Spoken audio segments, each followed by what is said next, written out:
Hello again, and welcome back to another video. I know it's been a while since I've done anything on the channel here, but I am keeping busy. I'm not doing the amount of painting that I had been doing through most of the year, but I'm still painting for other people, mostly for old John. There's some plastic ACW cavalry there for old John. Let me just move the light around a bit. A couple of wagoners and the wagon loads, 18th century. Some 3D printed Polish, get the light over again, Winged Hussars. And some 3D printed Streltsy 20mm 1/72 scale. And some odd figures there, some minifigs, English Civil War at the front. These are all for old John Cunningham. At the rear are 4 dragoons, light dragoons, actually painted as the Charleston Light Dragoons, a pre-American Civil War unit apparently, in their nice blue jackets and red facings. Again for John.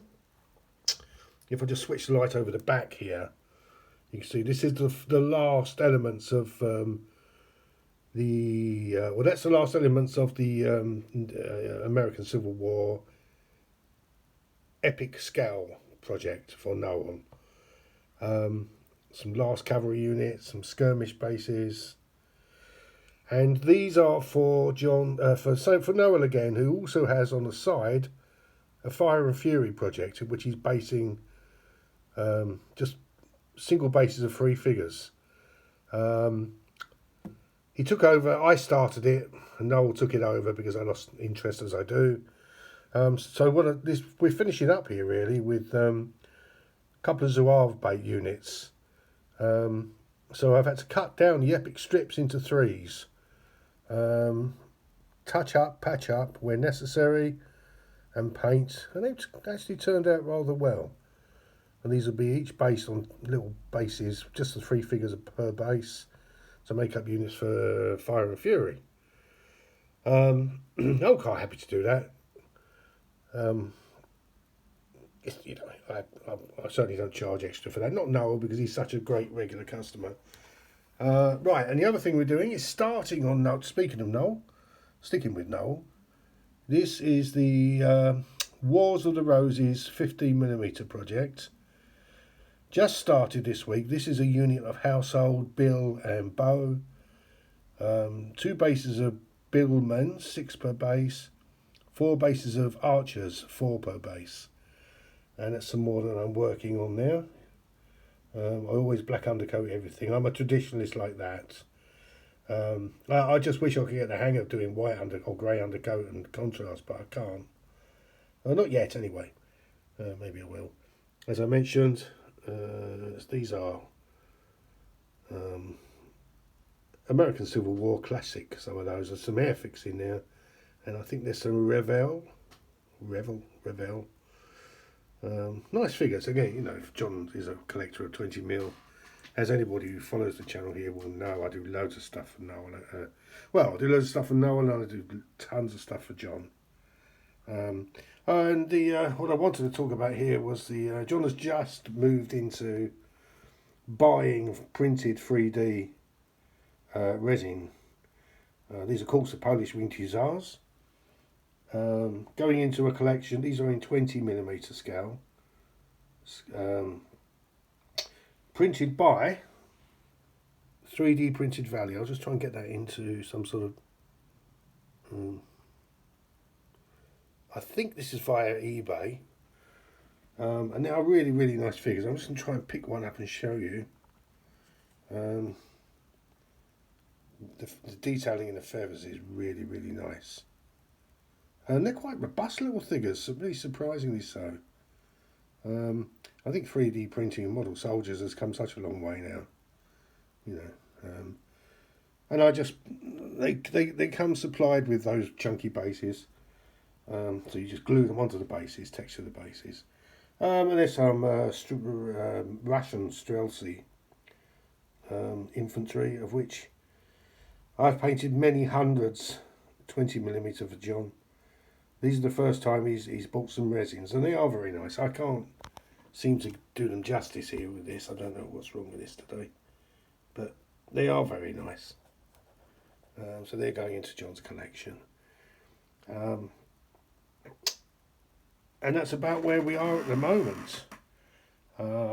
Going forward for the next couple of weeks, I'm going to be concentrating on Wars of the Roses. We just put the camera over the back there again. Concentrating on Wars of the Roses. That's the household unit. Now we're starting on the retinue, which is a huge bag of figures in my drawer here. And then I've got another huge bag of figures, which will be the levy. And this will form one single sort of division or battle, whatever I think it was called then. It's really not a period I know a bit about the history, but militarily I don't really know a lot. So I've been watching a lot of YouTube videos about armour, equipment. I know that the household troops were the better quality troops. So even amongst the archers, there's a fair smattering of armour. They're all wearing the Sallet helmet. Some have leg greaves, I think they're called. And the billmen are, they have a fair bit of armour there between them. Obviously not as spectacular as the men-at-arms and dismounted knights when we get round to those. So now we're starting again. These are archers for the retinue. I started with these are the Peter Pig flags. They're all Peter Pig figures. The flags, if I can just pull this in a bit to give a bit more detail. There we are described as generic Wars of the Roses flags. So I'm going with a generic red and white livery to begin with. So you can see a smattering of red and a bit of white, I hope, as we go through them.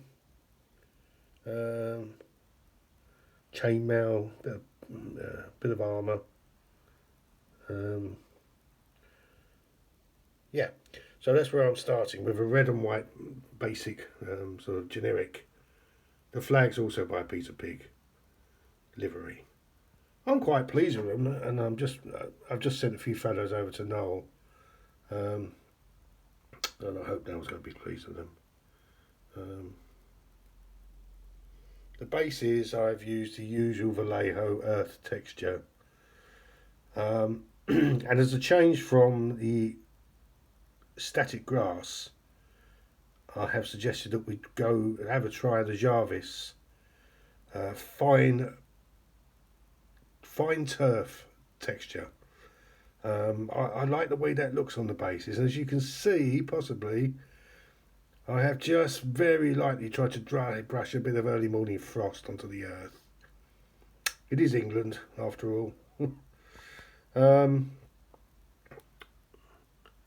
Just to try to lift the bases a little bit and make some of those colours pop a bit. Particularly when you've got a lot of armour. Obviously with these guys, I'm not coming up to the full shiny plate armour at this stage. But I think they look pretty effective. Let me know what you think, please, in the comments. My first time doing this period, so yeah, I'm going to try to enjoy it. Got an awful lot of figures to paint for this. No one has big plans, but there we go. It gives a good overview of what I've been up to. These are all going to be packed up now to go back to John. You can see that I've also used that Jarvis flock on the... John likes that on his bases. I really like it. It's kind of, I guess, a bit old school, isn't it, really? But then that's me. I really like it on the bases there. I leave a bit of earth texture showing through, and it seems to work. Well, you can see on the... I think that's the more traditional static grass there on those. But we're switching it up now to see have a bit of Jarvis, which is which is a nice material, I think. Okay, well, I'm going to leave it there because it's 10 minutes. I really wanted to get something on the channel. Not doing anything for myself at the moment. So I'm really treating this Wars of the Roses project as if it's my own. And I will do the best job I can. And okay, so next time I come back, I'm sure I'm going to have a lot more Wars of the Roses to show.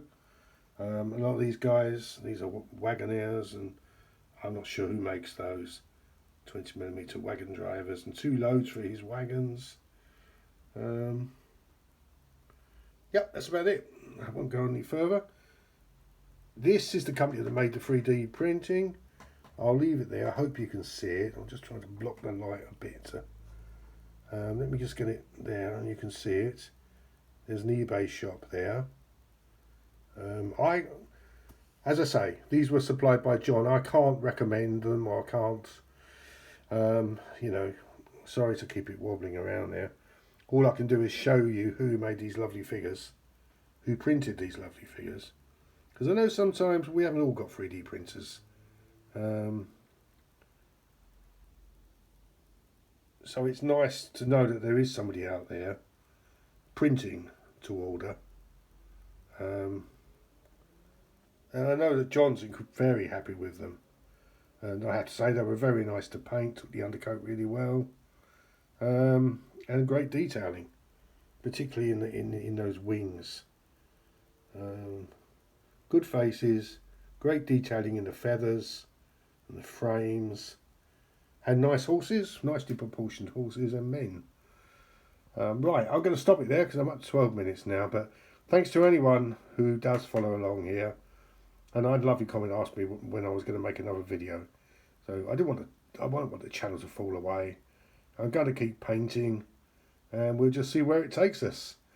Okay, thanks very much for watching. Please subscribe if you haven't done so. I would appreciate that. Give us a like, maybe. And any comments, I always answer comments, so please leave a comment. Thanks very much, then. Bye.